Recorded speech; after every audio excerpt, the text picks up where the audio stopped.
कुछ सियासी खबरों की बात करते हैं। आज अखिलेश यादव ने बड़ा बयान दिया जो माना जा रहा है कि 27 के चुनाव को बहुत हद तक प्रभावित कर सकता है। अखिलेश यादव ने कहा कि जब वो सीएम बनेंगे तो प्रदेश में सभी विभागों से आउटसोर्सिंग प्रणाली को पूरी तरह से खत्म कर दिया जाएगा। किसी भी युवा को ठेके पर काम नहीं करना पड़ेगा। पूरी सरकार में, यानी कि वो योगी सरकार पर सवाल उठाते हैं और कहते हैं कि भ्रष्टाचार है। वो कहते हैं कि वादा हुआ था कि ऐसा नहीं होगा पर यही हो रहा है, लेकिन समाजवादी पार्टी की सरकार बनने पर आउटसोर्सिंग व्यवस्था को खत्म कर दिया जाएगा और सभी को पक्की नौकरियां दी जाएंगी। अखिलेश यादव आगे कहते हैं, हम लोग आउटसोर्स खत्म करेंगे और पक्की नौकरी देंगे। भाजपा की विचारधारा पर वो निशाना साधते हैं, कहते हैं कि विचारधारा देश नहीं बल्कि अंग्रेजों द्वारा बनाई गई है। अखिलेश प्रदेश सरकार और केंद्र की सरकार को भ्रष्टाचार का अड्डा बताते हैं, कहते हैं पूरी व्यवस्था भ्रष्टाचार से सड़ चुकी है।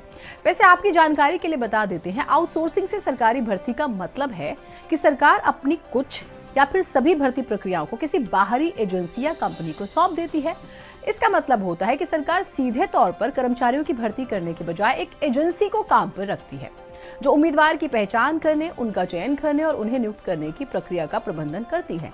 माना जाता है न सिर्फ उत्तर प्रदेश में बल्कि आप किसी भी स्टेट को उठाइए, वो बीजेपी रूलिंग हो या फिर कांग्रेस रूलिंग हो, जहां पर आउटसोर्स से भर्ती होती है, इस प्रक्रिया में भ्रष्टाचार की संभावनाएं ज्यादा होती है, भेदभाव ज्यादा होता है, काम के घंटे कई बार ज्यादा होते हैं और पैसा कम मिलता है। इसलिए आउटसोर्सिंग भर्ती प्रक्रिया काफी विवादित रही है। इस तरह की भर्तियां हमेशा विवादों में रहती है और अखिलेश यादव ने युवाओं की दुखती रग को, रोजगार सबसे बड़ा मुद्दा है, बेरोजगारी सबसे बड़ा मुद्दा है, इसी पर इस चोट करने की कोशिश की है। हम लोग आउटसोर्स को खत्म करेंगे और पक्की नौकरी देंगे। इनसे कहिए कि इस भर्ती की सूची जारी कर दे, पीडीए की सूची एक, और इससे भी आसान भर्ती कम से कम 35,000 लोगों की समाजवादी सरकार में की थी। दो बातें बता के जा रहा हूँ, बाद में पुलिस से पूछ लेना।